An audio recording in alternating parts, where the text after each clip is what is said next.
Good evening all. My voice is audible? Thank you. Thank you. So welcome Dr. Kasturi Dhade, our speaker. Welcome Dhanush, Naveen, Praveen, Rohan, Somaya. Welcome. So before going to start, we would like to share with Dr. Kasturi. We conduct every Wednesday mentoring support call. We are having a team. They are learning export and import. Okay. And every Wednesday we are having a support call where we answer all the queries. Also, sometimes in a month, 1 or 2 times, we invite speakers, industry experts, exporters, and they share their experience so that they will get an idea how to enter into export market, global markets, and get tap the overseas business opportunity for their respective business. There are some aspirants, there are some new they want to start enter into global markets. So this is the brief about why we conduct these types of sessions. So we'll also give the introductions about what is the objective of these sessions and why we conduct these sessions.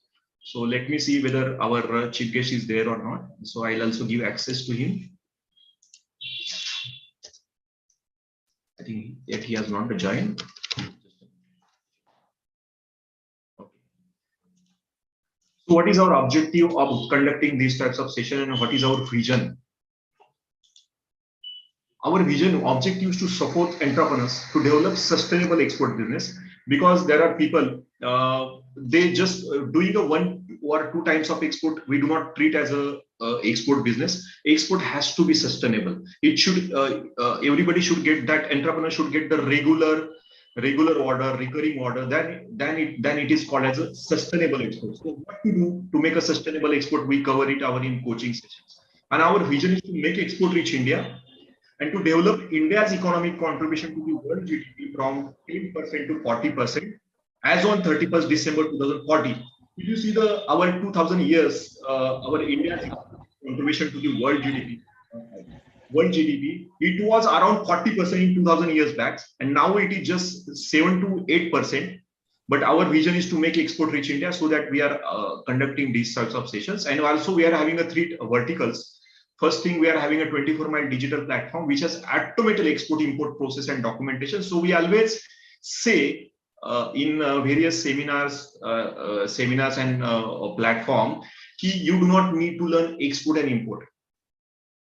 You focus on the quality productions and getting connected with the overseas buyers. Rest of the thing will be taken care of by the 24-mile digital platform.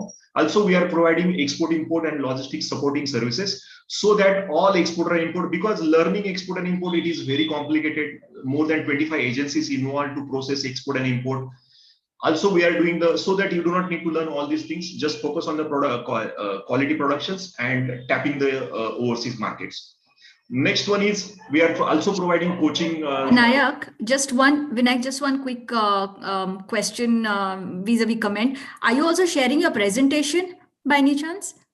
No, not sharing the presentation. Okay, because I see the presentation also being shared. So I was just thinking, if in case you're sharing the presentation, then I couldn't see the slides. It's just the opening slide. Sorry, please continue. Can you see the slides right now? No. I can only see the, now I don't see any presentation, so you're not sharing anything anymore. Can you see now? Yes, correct. Yeah, now I do see.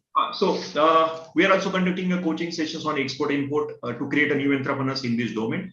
Also arranging, as I discussed, arranging various sessions on stories of successful exporter, industry experts, and international trade and bodies and chambers. So this is, I'll also give my introductions. I'm a founder, Namaste, I'm founder 24-mile and coach Exim. I'm a management graduate specialization in international trade, plus I'm a Six Sigma black belt, having 10 years of experience in the field of export, import, global sourcing and supply chains. Since 2015, we are into export, import solutions and providing services to more than 200 clients. Also trained more than 3,500 professionals on export and import. And very happy to share that we have got the recognitions for our 24-mile startup on 15 January 2022 with the presence of Honorable Prime Minister Narendra Ji Modi and Commerce Minister Piyush Goyal. So this is the automated platform which I got the recognition on national level with the presence of Prime Minister Narendra Modi. So before going to start, of course, we're happy to introduce. Just before that, let me check our speaker. Chief guest. Yes, he is there. So I will also invite our speaker. So I will also give him access.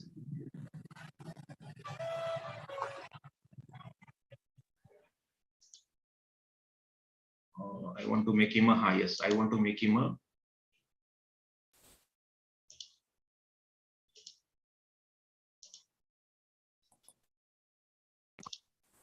I want to make him a co-host.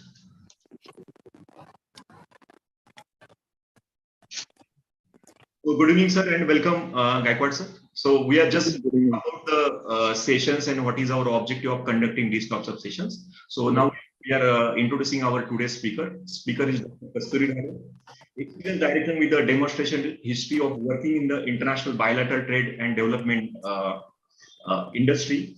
Dr. Kasturi currently heads the India and UK operations for Frankfurt Riemann GmbH. Kasturi has been a part of the team for over 2 years from Germany, as it is commonly known, which is a government agency for investment promotion for a greater Frankfurt region. In her previous roles, Kasturi played an active role at the Indian Consulate in Frankfurt for over 5 years and worked closely with the Indo-German bilateral business, political and social circles to strengthen and intensify investment and trade relations between geographies. With a doctorate in the philosophy from the Johannes Gutenberg University, Mainz, she is also actively engaged in the academic sphere and done teaching roles both in India and Germany. She is a resident of Frankfurt for over 15 years, yet remains passionate about her Indian roots, driving her to work for Asha for Foundation, an NGO that strives towards supporting grassroots educational projects all over India. So welcome, Dr. Kasturi Dhade, for giving your valuable time. Thank you so much, Vinayak. Thank you for having me over. Also, I would like to introduce our today's chief guest, Shri Tukaram Gaikwad. He is a management graduate and having more than 25 years of corporate experience in supply chain and logistics. Started his own venture in 2015 and currently working as a director of Gaikwad Enterprises Private Limited, providing logistics, export, import, business support, and hospitality management services. And recently, he has started engineering services. He has been working for, very happy to share, he has been working for Student Welfare Association Vidyarthi Sahayak Samiti, 1990. Since college days, currently working as a managing trustee of Student Welfare Associations. Student Welfare Association supports needy students to arrange stay and food, along with various personal development programs. It has Student Welfare Association established in 1955 in Pune, and currently helping more than 1,000 students. During COVID situations, Samiti has provided food packets to needy people. I'm very happy to share that I am also ex-student of Student Welfare Associations. And important thing about the today's chief guest, the role model of today's speaker, Dr. Kasturi Dhade, and he is my mentor. So I request to our chief guest to inaugurate these sessions. Thank you, Vinayak. Am I audible? Yeah, you are audible. You are audible. Okay. Thank you so much, and extremely sorry because I was attending a marriage function and I was supposed to, complete and go back to home and join you. But unfortunately, as Indian tradition, it got little delayed, and I'm just, near the marriage function. So probably the sound may not be, as good as from the office desk. So anyway, this is an opportunity for me to introduce the today's session and inaugurate the today's session. Particularly, Kasturi is my childhood friend, my good guide, even in some extent. She is also my pathfinder. Sometimes when I spoke to her many times, she has given me some good directions. So, and it is a pleasure for me to introduce her today and for inaugurate her session. She is really passionate. I'm fully aware that whenever she comes to India and discuss and share what she is doing, particularly she has very much interest developing Indian community in European Union, particularly Germany. So it's a pleasure for me, and even Vinayak is my good friend. We both are your mentees actually. So I don't think we are your pathfinders. You have been our mentor. Kasturi, I learn many things even from Vinayak. Learning process is not depending on the age, and I'm also still following in many ways to Vinayak as well as you. So there is no harm in declaring that I am following your path. So it's a pleasure. Ultimately, okay, I may be a little bit elder than you people, but to some extent, I am also new to the new technologies and the subjects which you are currently following. So it's pleasure for me, and I really welcome you on the board, and give good insight of what Indian community can drive in Germany. So I'll just hand over it to Vinayak again, and thank you so much giving me this opportunity. Thank you so much. Thank you, Tukaram sir, for your both of us, your mentors, and for thank you for giving your valuable time during the function also. So thank you, and welcome, Dr. Kasturi. Over to you. Thank you so much. Actually, Vinayak, firstly, I have to thank you for giving me this opportunity to come and speak at your very august gathering. As you rightly mentioned, I have been living in Germany for quite some time now, over 16 years or about 16 years. And I have been very closely kind of committed and connected with the Indian diaspora here. But at the same time, let's say that because of my role, current role, as well as my previous roles, I have also been very, let's say I have received a lot of insights when it comes to the trade relations between India and Germany. In my role at the consulate, I had the privilege of visiting almost 100 German small and medium-sized enterprises over 5 years. The small and medium-sized enterprises were really in all kinds of sectors, active in all kinds of sectors, largely, of course, manufacturing industries, but also ICT, AI, and whatnot. And the task was essentially to promote them to come to India, collaborate with Indian joint venture partners, open a subsidiary in India in the best case, but really kind of handhold them and introduce India, the Make in India program, let's say, that our Honorable Prime Minister launched in 2014. So that gave me a lot of inputs and insights into what is required for these two countries to come together. In my current role, it's really exactly the opposite. I've been with Frankfurt Rhein-Main for about 3 years now. And Kasturi, I would like to add one more thing. Yes. As you told, dear participant, this session will be interactive as suggested by Dr. Kasturi. You can also ask the questions during you can put it in chat box. So I'll convey. So very good point you are noted, you have shared with us. German also, because I am into this field more than 15 years in international trade. So I have seen how to enter into international business. International business means going out and doing the investment. Correct. So if you see the population of the Germany, it is around 12 CR. If I'm not, approximately. Yeah. I mean, it's. I think it's lesser than Bombay or the Maharashtra population. So in a way, even though why Germany's economy is second or third largest in the world, because they are having an international business strategy. So what is their? Because I am also interacting with many German companies in Pune.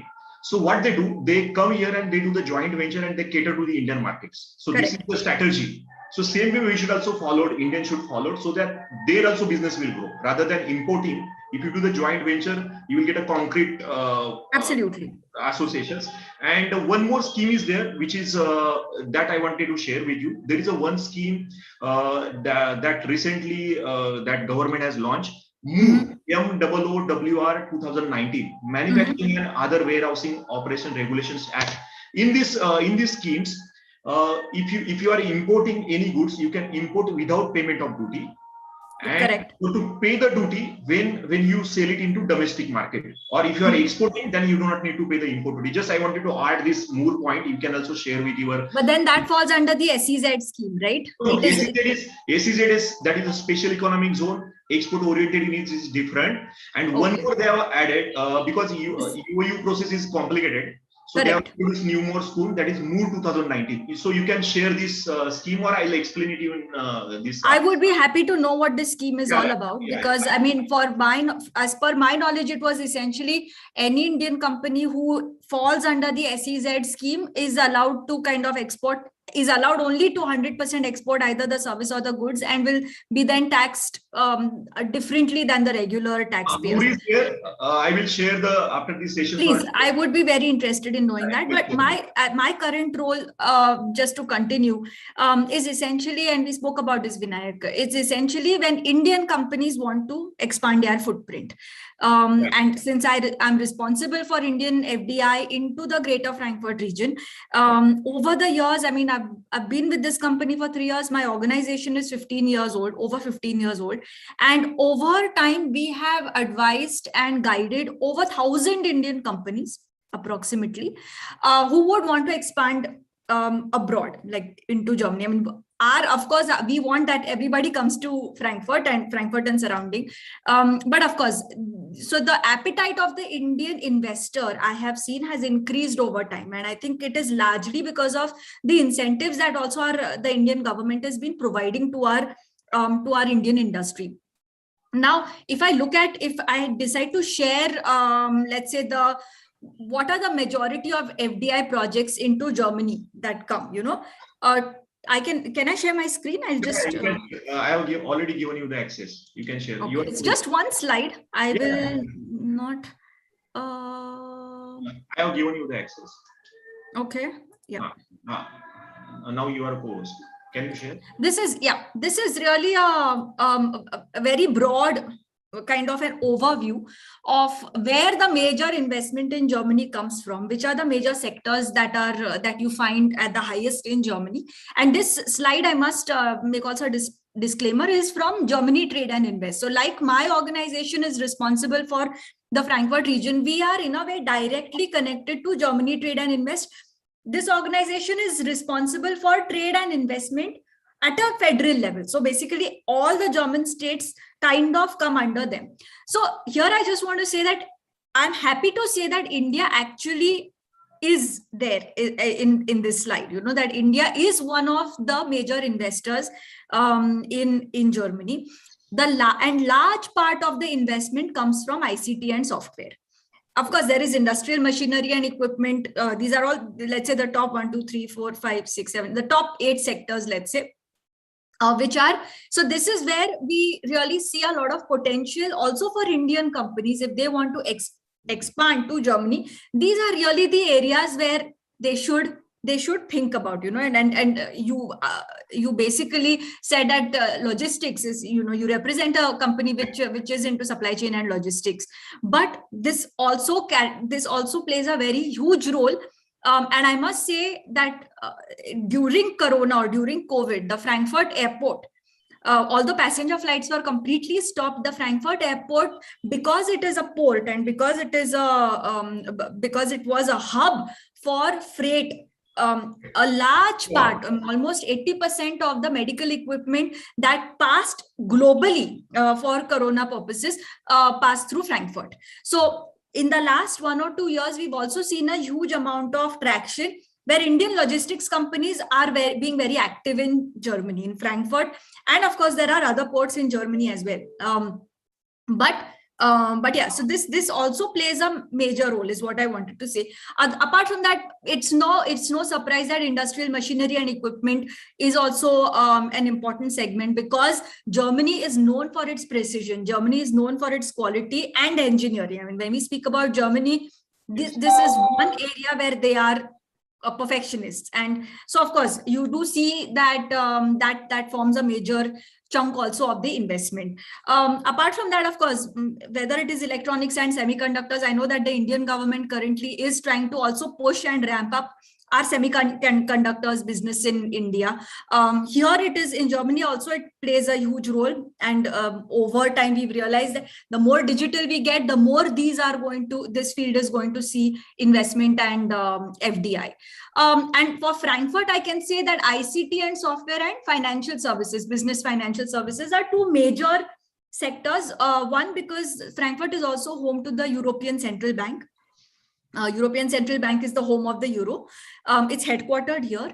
So all the major banks, we have around 200 foreign and national banks in Frankfurt. So anything to do with investment, anything to do with financial transactions, Frankfurt is the hub. So therefore, it is no surprise that ICT software also kind of becomes a major player in the Frankfurt or the greater Frankfurt ecosystem. Fintechs, India is a huge fintech market. India has a lot of fintech companies, and one of my roles and objectives is also to kind of promote these investments into Germany. But I just wanted to just give a broad overview of what is happening in Germany. The overall trade between India and Germany today stands at around $20 billion. So it is, I wouldn't say that it is less, but there is still a lot of room that can be done. However, we need to understand that Germany, although Germany is the largest trading partner for India in the EU, it's the top most important. We, however, are not the largest trading partners for Germany, we as in India. And therefore, I see a lot of scope and potential for whether it is JVs, whether it is investment, both sides, that can happen. And I don't like to use this example of China, but India considers China as its competitor. So you see the difference between it. China almost has 4 times more investments into Germany than India has. Of course, India is a functioning democracy. We are a very proud democratic nation. And therefore, I think that because we have these shared common values of democracy, there is a lot that can be still done. And we are natural trading partners. The diplomatic relations between India and Germany are over 60 years, 60 to 65 years. And therefore, the machinery exists for Indian exporters also to find their suitable market in Germany, and for German exporters to find their market in India. But let me stop here and check if there are any questions. I'm going to stop sharing my screen. I will ask the I will read and I will ask the questions. Nitin has asked the questions. I'm working in manufacturing of gears company in Pune city. Now I had started export business before a few months. We want German customers. So how will you? So before that, actually, operational level, I think this will be, there will be many questions regarding operations. So I would like to ask you before answering these questions, on operational front, how your organization is supporting to get the overseas connects for the product, not the investment point of view. As I told you, here participants are, they're more looking for the overseas markets for their products. Correct. Now, for that, my organization is not directly involved in business development because we are a government-run organization. So government-run organizations anywhere in the world have to have certain neutrality that they have to follow, a neutrality clause. So they might not directly support and assist in business development, but there are a lot of consultants, who are functioning in Germany, in India. We work closely with them, and when they see that, okay, somebody wants to export their goods to Germany, they usually help in that. These business consultants, let's say, are either only in Germany of Indian origin. I'm saying this is for India because pertaining to India, or they might have branches in India and in Germany. So we can connect to these people. What is important to note, however, is that depending on the scale of your business, there is a certain retainership fee that needs to be paid to these business consultants. So, and in India, it is very, very common to employ these people on commission basis. Right. That, आप business बढ़ाओ, हम 2%, 3% commission देंगे or something. It is called commission agent. It is called.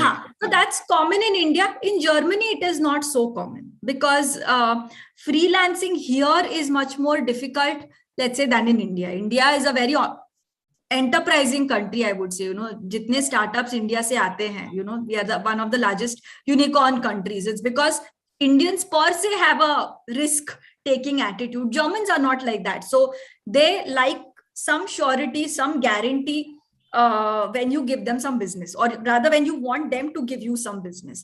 So therefore, this is where I often see a clash where an Indian company wants to do something with Germany, but is not willing to invest in the country. So, or invest in some human resource. So that's depending on the appetite of the investor or appetite of the exporter, that needs to be understood. The second way where you can really find a market for your products, Germany is also the house of, or rather the country of trade fairs. Right. All the largest trade fairs in the world happen in Germany. Now, because of Corona, of course, the trade fairs really took a bad hit. But let's say this year, Hanover Messe is happening. In Düsseldorf, there's a fair only for machinery. There's one fair for medical equipment. There's one fair for home textiles also. There's one fair for technical textiles. For you name the segment, there is a trade fair. And then this trade fair offers you not only the opportunity to go and meet potential German customers, but at the same time, since this fair is neutral and open to all the major global players come and exhibit or visit this fair. So any Indian investor or any Indian manufacturer, any Indian businessman or whatever level, if he wants to export and if he wants to find potential clients, if he even wants to know what's happening in the market, I heartily and honestly recommend that you go and just visit the trade fair.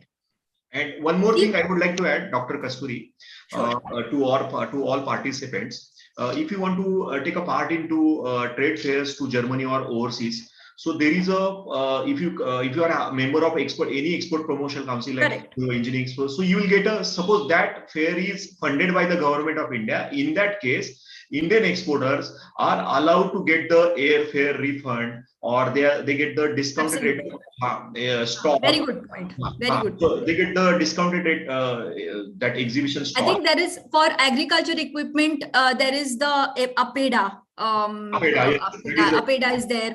Right. Or for engineering goods and services, you have Engineering Export Promotion Council. EEPC sits in Chennai.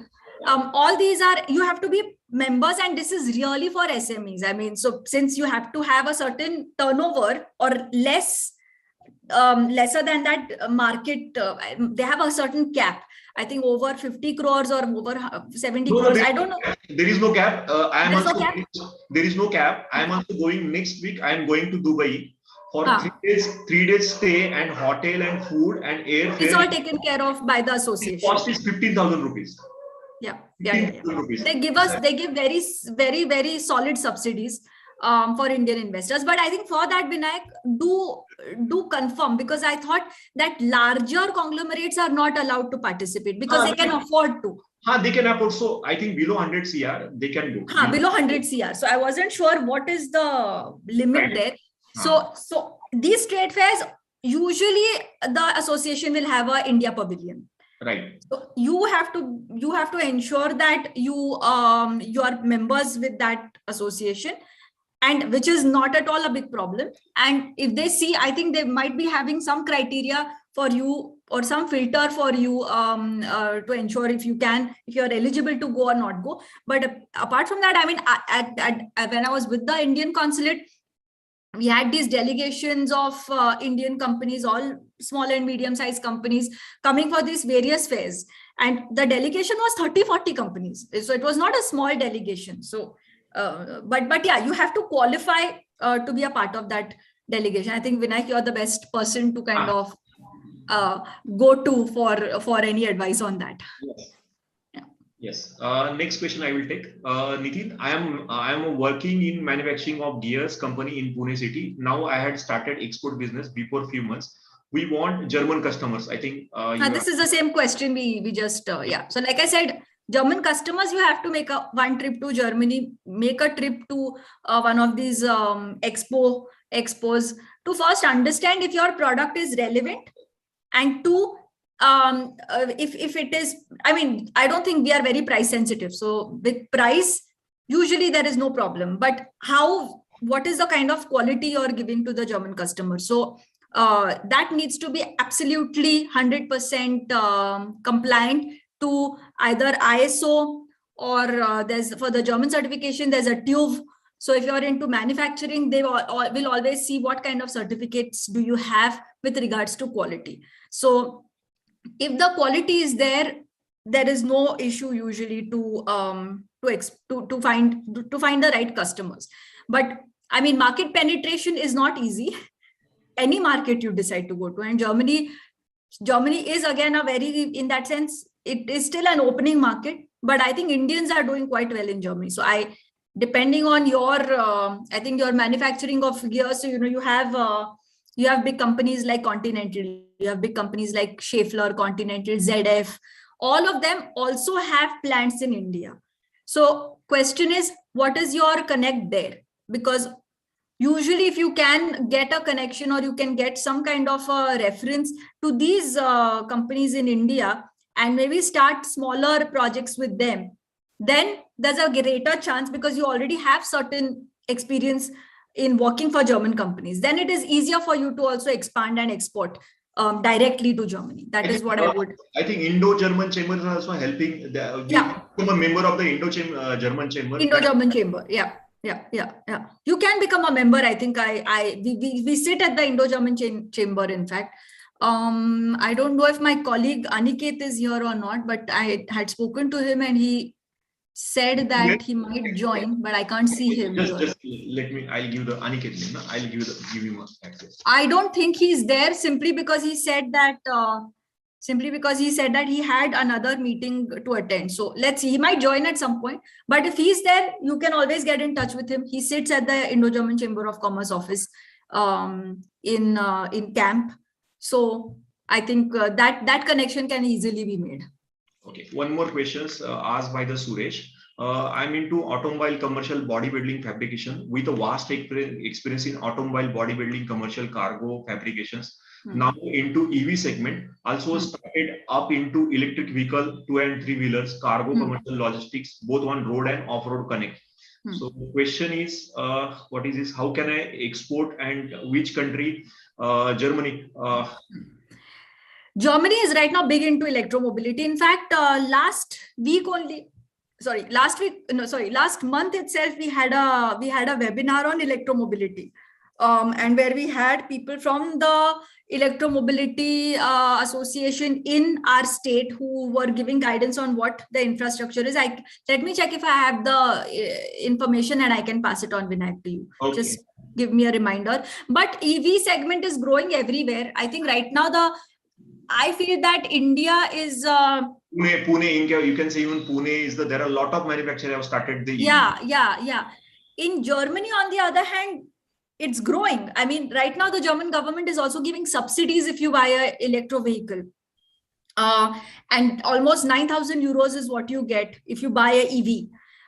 However, the infrastructure that is required for this is not at par with India also, I think. I'm not very sure of how the infrastructure is in India for electro mobility currently. But I just know that all top guys, Hero recently bought something. The Hero Group bought a composite manufacturing company in UK. They are launching their electro vehicle segment in a big way. And there are still more. Today's news is Tata Motors also invested 15,000 crore for the EV. Exactly. Absolutely. So it's a growing field. Now, exporting to Germany, I'm still not very sure. I mean, it's there. And like I said, I know that there's a lot happening here as well. But see, when you talk of electromobility and EV, you shouldn't forget Germany is also the country for Mercedes and BMW and Audi and Porsche. So all these big companies have their own in-house R&D as well. And my question just it pop up in my mind. Suppose I'm an engineering company manufacturing, because mostly Germans, they are into engineering. I'm an engineering company. I want to do the joint venture with the German company in India. So I'll get an export market also, and I'll get a technology also. So how this organization will help you to get connected so that I can set up my joint venture in India? Because there are many joint venture in Pune, German, India. But you mean German companies in Pune or? No, German companies in Pune. Because there are many my participant clients, they are having their manufacturing plant in Pune. And they are also looking for somebody for technology collaboration or joint venture with the overseas client. And so there are two associations I would like to suggest. One, of course, like you mentioned, Vinayak, Indo-German Chamber of Commerce, because they are a chamber and they have all the German companies that are there in India are their members. Right. But there's another organization, VDMA. VDMA is a German engineering association. Let me see if I can find their website as we speak. You can share it on screen. And I will just share it. It's the largest German association for, it's the German Machinery and Plant Manufacturers Association. That is what it is. Anyways. And they have, yeah, got it.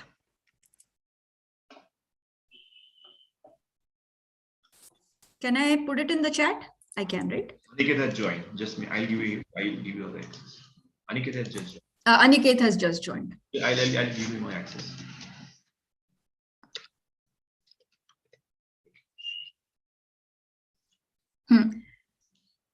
I just shared also the VDMA website. Now, I think this is Aniket's number. This is Aniket. Aniket, are you there? Can you write something in the chat? I have joined. Okay, you've joined. Yeah, but perfect. Yes, your name. So. I have joined, but okay. I didn't know with what name I have joined, but okay. Anyways, So thank you so much. Like I have joined from from the start of the webinar, but I was also in some different call, so I couldn't reply at that time. And I'm in a certain situation where it's not so good to on the camera. So, but I will be there. Any questions, and I will be replying to the I have seen some questions, so I'm replying to most of the questions of the participants. Oh, so you are the other Kasturi Dade. I was wondering how come I'm there twice. So Aniket, I think तुमको जो है ना नाम बदलना पड़ेगा अपना उसमें से. I think you've joined from the FRM account. Yeah. Okay. हाँ. No, because I think I've joined from your account. Maybe you are from can be. Anyways, can be. Okay. Yeah, so I think I have shared the link of VDMA. Yeah. Now, VDMA has a very excellent connect with the German industry, also with the German industry in India, German industry here in Germany, and also Indian industries or Indian manufacturers who are supplying to the German companies. Okay. So attending any of the VDMA seminars, webinars, events, they usually have all the major top German manufacturers speaking, and it's a great networking platform, and I think you can even become a member of VDMA. Okay. So I would recommend. I thought I shared the VDMA website. Yeah, you already shared in chat box. Okay, let me share it again. Some of them might not have okay, let's see. You already shared. But I think I didn't share it to everybody. I think I just shared it to the speakers. Okay. So, okay. Perfect. Is it? I hope it's visible now. Yes. Yes. Very good. So, any other questions? Aniket has already myself. Please share opportunity detail to. Share details. Please share opportunity details 2 and 3 wheeler commercial delivery, last mile delivery. I mean, what kind of opportunity details can I share? See, I would definitely like to say one thing, that for anybody who wants to do any kind of business with Germany, they need to do their own due diligence also. You have these associations, like I gave this connection of an association. For now, at least know what is happening in the German industry, in the German market. It's important that you know what is available and what is your USP, because if you have done something in hydraulic cylinders, there will be 10 others like you. Right. India is an export market, so there are several manufacturers. What is your USP is something that you need to think about, because when you enter a trade fair, let's say in your shop, why is it that you want a German customer to come to your shop? What are you offering which other manufacturers similar to yours are not offering? And like I said, price is not always a concern. The quality, certifications, precision, how much are your, let's say, what kind of a plant you have, how is the plant managed, what is your penetration in other countries? Let's say you're exporting to US, you're exporting to Singapore, you're exporting. What is that kind of outreach? A German customer will see all of this. Who's your client base? What is your product portfolio? And what is the quality that you offer? These are the 3 main criteria. Even for me, when I look at an Indian company, turnover and all is one thing. You might not be a very big company, but if your product is niche and innovative and also frugal, India is known for its frugal innovation, that you can adapt a product according to a certain market. I will look at all of that when I talk to a company. Let's say if I'm a German investor. And I think, Aniket, if you want to add something to this, maybe please go ahead, in case I've forgotten something.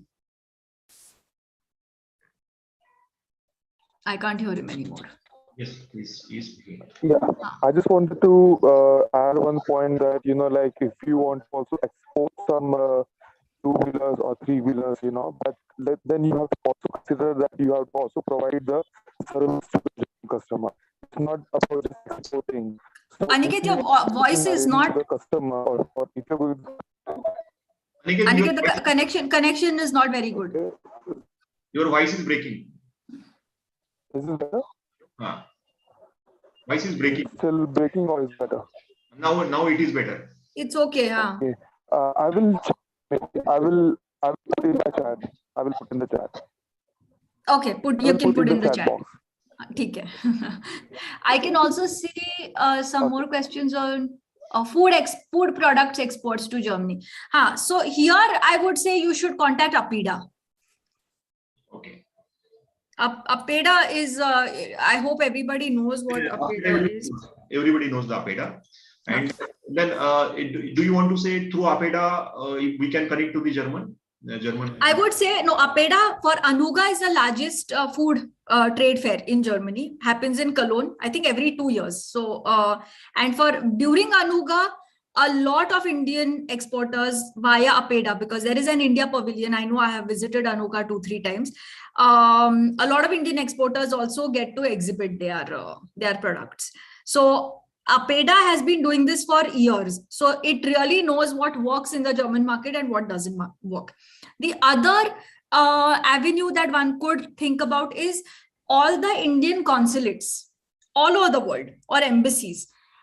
They are supposed to share, if you write them an email that, I'm a XYZ producer of dry fruits and seeds. I can also see there is something like that.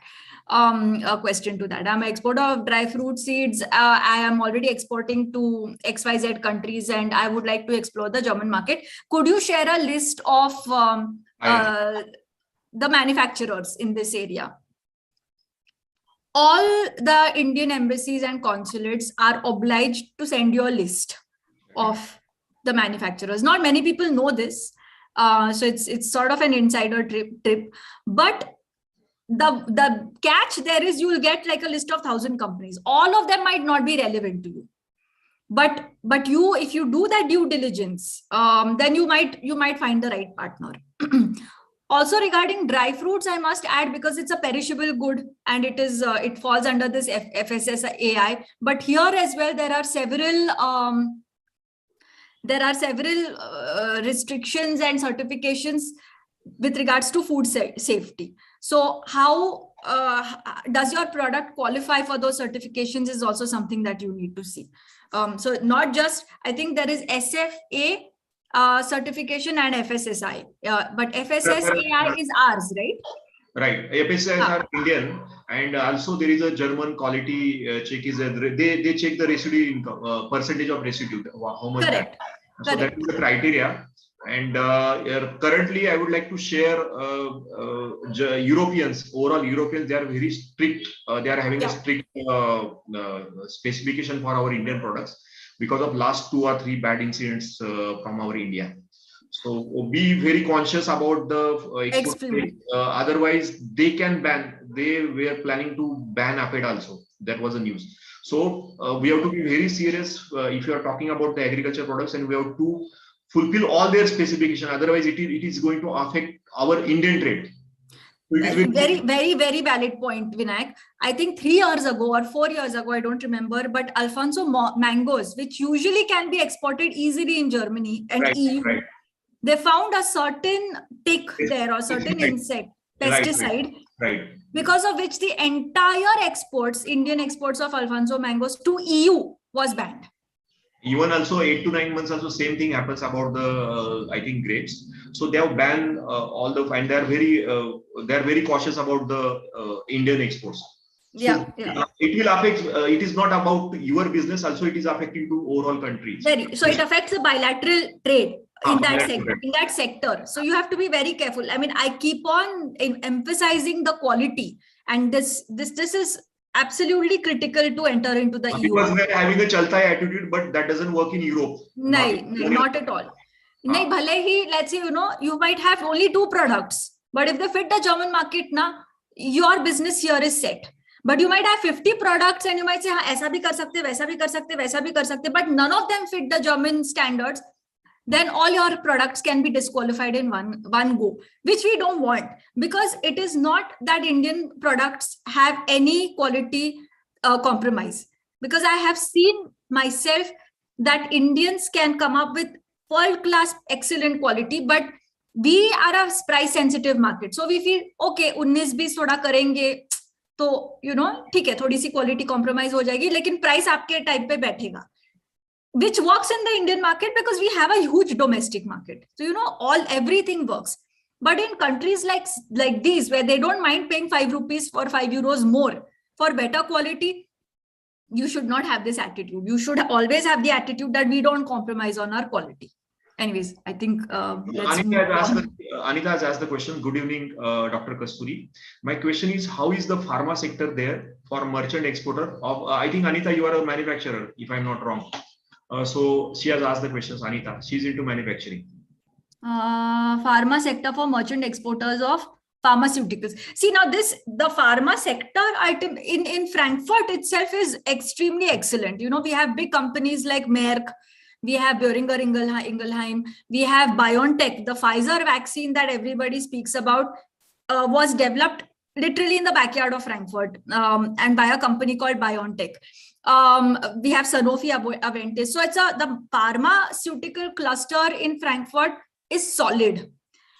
The only issue is that if you speak about pharmaceutical exports, you have to have certain, again, certifications. There are several rules and regulations, and not just IP related, but regards to what kind of chemical compositions you are using to manufacture your drugs there, and are they allowed here in Germany. So therefore, a lot of maybe I think the second or third tier raw ingredients, I might be missing out on the correct terminology, but not the final drug, but some of the chemical compositions, you might find a market here, because I know there are 2-3 companies who are doing that. But it's not a lot. I mean, India is not one of the largest pharma exporter to Germany. It's because their own pharmaceutical segment is very strong. And one thing what many people don't know is Germany is a social security country. So everything that is health related and drug related is scrutinized with a magnifying glass, because without a health insurance, you cannot live in Germany. Now, the health insurance companies therefore have to also, it's expensive to live in Germany simply because of this health insurance. So if I go and I ask for, I don't know, a drug in the chemist, at the chemist, I will not get it. And in India, let's say, if you have a prescription, the doctors can give you prescriptions for 6 months. They'll give you the drug. Here, for every drug, I have to get a new prescription. And then the drug is also given to me at a subsidized cost because I pay into the health insurance. Now, this circle is quite complex if you see. And therefore, exporting of pharma ingredients in Germany hasn't been very successful over time. Also, a lot of the drugs that are produced in Germany are essentially exported or used for the domestic market. But Indian drugs so far haven't had that penetration here because of this, like I said, this complex segment. However, recently, Dr. Reddy's, the big Indian drug company, acquired one company in Frankfurt, and I think a couple of years ago it acquired another company also in Germany. So that's the only way there where I see a little bit of traction. Otherwise, it's a very, very tight market for pharma exporters. Okay. Suppose next question. Suppose I want to start my own office in Germany. So what is the minimum investment and what is the process and how your company is helping? I have a huge presentation on that. I can send it to you. But see, there are several ways of forming a subsidiary in Germany. One of the ways which we promote is greenfield investment, and that is usually when you decide to establish a private limited company. And when you do want to establish a regular private limited company, the basic requirement is 25,000 euros. But that is your working capital. That is not something that you put in a blocked account and forget it. No. But the 25,000 euros is simply there to tell the German financial authorities that you're committed to the German market. Okay. And this money you can use to pay your tax, to your tax advisor, legal advisor. You want to employ somebody here, you use that money to pay. So it's really, they want to see that inflow and outflow of capital. But if you're not, let's say if you're not big, if you don't want to have such a big organization, 25,000 is still, not a less investment. There's another form of investment, and that is have something like a small GmbH. The private limited company is GmbH in German, but you have something like a mini GmbH where the investment is only about 500 euros. Okay. That's not much. So, but for that, then the financial authorities are very, very strict about the compliance laws, because they don't want somebody to just open a company and sit there. The idea is to, okay, let's say you're a freelancer, you want a starting, push, you want a starting platform, open this small GmbH or a mini GmbH, but the idea will be to grow it into a full-fledged private limited company. So this is another possibility. There is also branch office possibility which you can open. So branch office is essentially that everything that the office in Germany does is ruled and regulated by the mother company in India or anywhere else. Right. The GmbH or the mini GmbH are treated as German entities. Wherever the mother companies may be, they're looked upon as German companies. Therefore, they're also eligible for any kind of support that the German government is offering. That, I think, is more for GmbH than for a mini GmbH. So, during Corona time, a lot of employees had to be laid off. So the German government gave subsidies to these companies to pay the employees so that there is no loss of jobs. But again, I can share the presentation with you. So you have the entire details. You'll also have the operative costs, etc. In the presentation. Next question. What is the per day man hours cost in Germany? So just what is the per day man hour minimum, you can say, package? I think the minimum is if you decide to employ a student. It is if a student, if you employ, I think the minimum is 500 euros per month. Employee, no? No, the student is the lowest you can pay. So right. I think that's about 400 to 500 euros per month. Okay. And you are allowed to work 20 hours per week. That is for the student. And for otherwise for again, what minimum man hours, it really depends on the portfolio. If you want a worker and versus if you hire an engineer, the cost varies dramatically. But if you Aniket, could you in parallel also check, do you have your computer on hand in our presentation? Reason was asking these questions because there are, if you see the Procter & Gamble, their offices in Germany, I think, but they are doing the all accounting outsourcing activity from Pune. So how can we, because we are also 24 Mile, it is also into outsourcing, logistic outsourcing services, export import process outsourcing services. So how we can connect to the German companies so that we can outsource it from German work from India, because there are many companies in Pune. So how can we connect, and how will you support us to connect with the German so see, there are a couple of things that one needs to think about is Procter & Gamble is a big example you've given. Right. But labor costs in Germany are nothing nothing to compare with for India. Right. The reason that a lot of outsourcing work happens from India is because of our very reasonable labor costs. Right. And overall the appetite to work, we also have, let's say, Saturday is not necessarily a holiday. If you call somebody on Sunday. We work on Sunday also. Exactly, we work on Sunday also. So that is not the case in Germany, which is why a lot of these companies then prefer to do their outsourcing jobs from countries like India. But how to actually get in touch with companies for these kind of services, I'm still not sure. Because I think Indo-German Chamber might be the could help. But let's say Procter & Gamble or Accenture or I don't know, you name the big companies, they will have their own in-house people. So an Accenture consultant in India might be getting, I don't know, 12-15 lakhs PA per annum salary. that same person in Germany will get at least double, at least double. So it really depends on the industry, the form of work that you'll end up doing for the German companies. I mean, what is the kind of work you're doing? Let's say Lufthansa has all its back offices in India, might have its call center operations in India. These days they don't even have the call center operations in India. They have mostly in Eastern Europe. Because Eastern Europe, in fact, labor is cheaper than India nowadays. Not many people know that. But yeah, I won't be able to exactly tell you the pinpoint. I need to give it more thought. I think local, if you connect with the Indo-German chamber, that also they would be able to perhaps throw some light on this. Yeah. Okay. Any other questions are there? Because it is just about to 9. Any other yeah, I mean, I can share details of Mini Private Limited, GmbH. I think I'll share, Vinayak, I'll share the standard presentation that we have. And then you can feel free to forward it to all the participants as well today. And if your company is having any seminar sessions, you can please share, which is of course, would love to. We will convey to all our participants.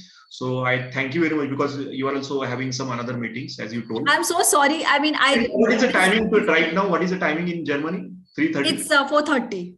Okay, so thank you very much. So you are in the good evening, and we are at night, on the way to night. Yeah, you're on the way to say good night now. Yes. So thank you, Dr. Kasturi, for giving your and valuable time and giving the insights. Again, if you have any questions, you can share it with us, or you can also log in our 24-mile social media platform, YouTube, Facebook, and you can ask questions there. We'll try to convey to Dr. Kasturi, and if you required, we can call her again for the session. We'll be happy. But I mean, next time, if you also decide to do a more focused seminar, then I'll be happy to also, then study a little more on that and come. Today was more generic, but we'll be happy to take more questions on that. But Vinayak, thank you so much. I'm also sharing the 24-mile Google review. You can link of 24-mile Google review. You can put your Google reviews about these today's sessions. Also, all are requested to follow our all social media platform, subscribe to 24-mile YouTube channel, so that you will get the update about these types of sessions to you all. So thank you again, Aniket and Dr. Kasturi, for thank you, Vinayak, for having us over. All the very best to you and to all the participants. Yeah, we only hope to see you sooner than later in Frankfurt. And if you ever decide to look us up in Pune, then we are at the Indo-German Chamber of Commerce, and we'll be happy to welcome you at our office as well. Namaste. Thank you so much. Namaste. Thank you. Thank you.